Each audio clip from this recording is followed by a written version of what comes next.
It's a terrifying game. It JJ, is. I don't like JJ, it. I don't like it. what Yeah. have you been playing? Playing Tunnels VR.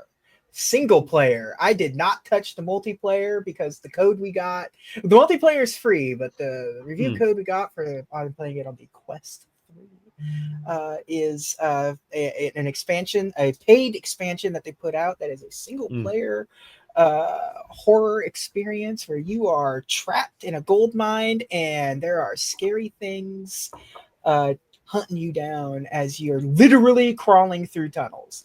Wow. It is a nightmare. It is claustrophobic as hell. I do not like it, but like in a good way. I'm not saying that. It's just because like this looks freaking terrifying. I have claustrophobia. I have like tight space claustrophobia. And like and you reminds- have I hate it. This reminds me of like, that again, meme where it's like cave diver memes. Have you seen those? Yeah. Where it's like the one with the guy face down into the like stuck. It's exactly what this game feels like. You've been called in to decommission an old gold mine, so you're setting up explosives, and then something happens, obviously, and you go deep into this under this mine.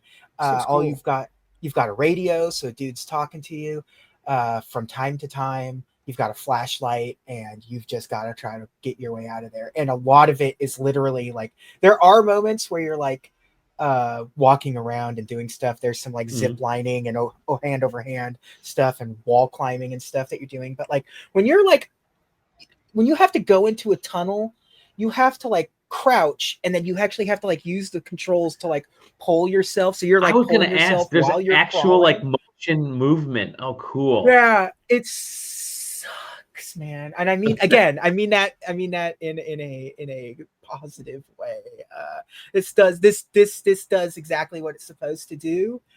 I can't imagine the multiplayer being as scary because it's like a 4-player thing where you're all working together to get out of this spooky thing. This single player thing where you're legit alone, closed in tunnels. If I had to make my biggest complaint is that the controls aren't great for the most part. Like there are times where like it's a motion, like if you need to run, you've got to swing your arms to run, which kind of like, and then like to like make a long jump, you got to be doing this motion and then pushing the jump button, and it doesn't feel good a lot of the time. But the actual like scary part of the game is so expertly done, and it's upsetting. Like if you have claustrophobia, there's probably no way.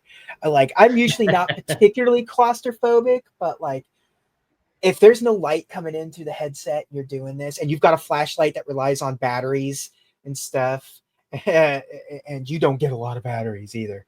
So there's a lot of times where you're just getting the glow of some crystals that have a natural luminescence to them. This seems like the kind of game that could help you solve your claustrophobia or make it worse. Make it worse. You're going to be, it will just make you'll never want to go spelunking like ever.